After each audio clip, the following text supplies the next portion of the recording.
سندھ میں واقع 2 بندرگاہوں سے پورا ملک فائدہ اٹھاتا ہے، لیکن ان بندرگاہوں سے وابستہ سہولیات کو برقرار رکھنے کے لیے سندھ کو ایک بھاری لاگت ادا کرنی پڑ رہی ہے۔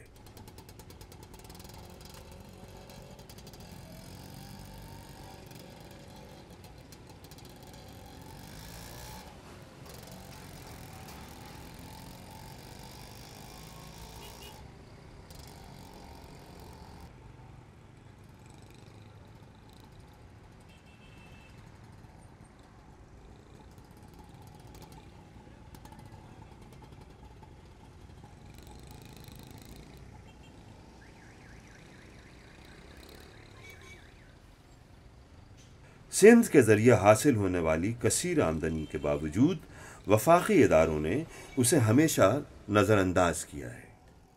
کراچی جو ملک کی شہرک کی حیثیت رکھتا ہے، اسے بنیادی سہولیات کے ڈھانچے کی تباہی اور ماحولیاتی بگاڑ کا سامنا ہے۔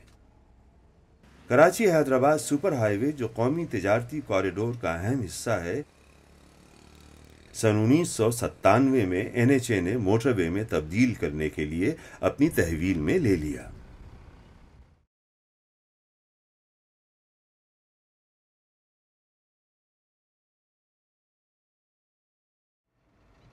سن 1997 تک سپر ہائی وے سے سندھ کو سالانہ 100 ملین روپے کی آمدنی محصولات کے ذریعے ہو رہی تھی، اور اب گزشتہ 12 سال سے سندھ اس آمدنی سے محروم ہے اور سپر ہائی وے مسلسل خستہ اور خطرناک حالت میں ہے۔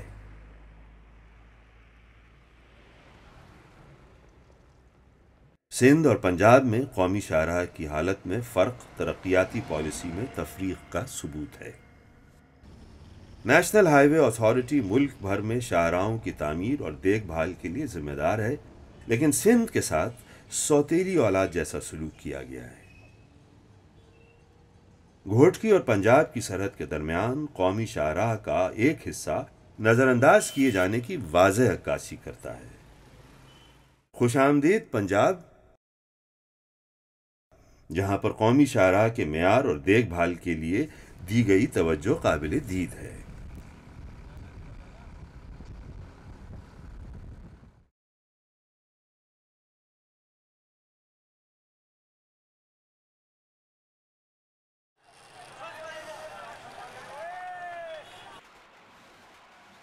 بنیادی خدمات و سہولیات کے ڈھانچے کی تباہی کے باعث امن و امان کے سنگین مسائل پیدا ہوئے ہیں۔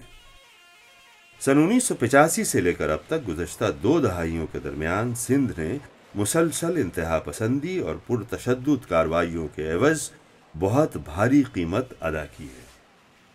سندھ میں یہ حالات افغان جنگ کے اثرات اور ہماری اسٹیبلشمنٹ کی غیر حقیقت پسندانہ پالیسیوں کے باعث پیدا ہوئے ہیں۔ سندھ ان پالیسیوں کے لیے ذمہ دار نہیں تھا۔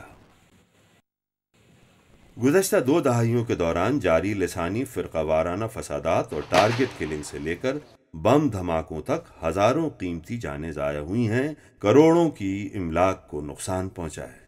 اس طرح ملک کے اہم صنعتی اور تجارتی شہر میں سرمایہ کاری کے نظام کو شدید نقصان پہنچا ہے۔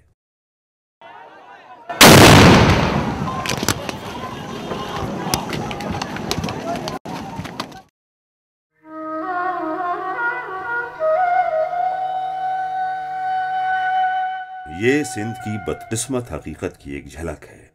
مختلف صورتوں میں مالی مسائل کی منتقلی کے باعث یہ صوبہ بے انتہا مسائل میں گھرا ہوا ہے۔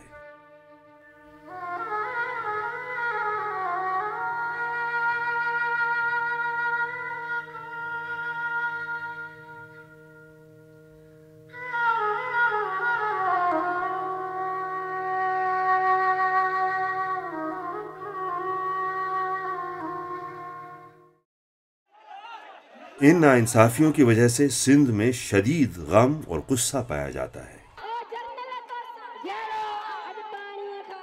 اب وقت آ گیا ہے کہ سندھ کے ساتھ ہونے والی ناانصافیوں کا تدارک کیا جائے، قومی معیشت میں سندھ کے کردار کو تسلیم کیا جائے اور قومی وسائل سے سندھ کو اس کا جائز حصہ فراہم کیا جائے۔